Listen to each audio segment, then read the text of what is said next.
Assalomu alaykum hurmatli obunachilarimiz. Mana transformer divanimiz tayyor bo'ldi. Ichini razmerlariga kelsak 1.40, joyiga joylash 1.75 joyiga keldi.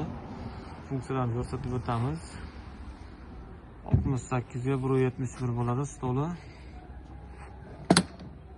Mana ikkita funksiyada turadi, spinkalardan yotib olasiz, ham tikkaroq.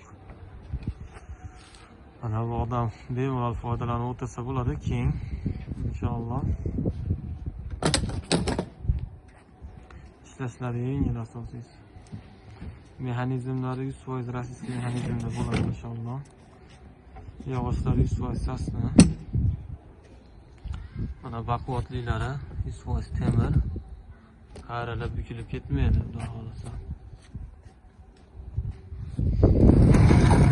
Bu mana spanli bo'lgan holati. 1.40 ga, uzunasi 2 metr bo'ladi. Kimga shunday sifatli mebellar kerak bo'lsa, pastdan bunday aloqaga chiqa olamiz. O'zbekiston bo'ylab dastavkalarimiz bor, pullik.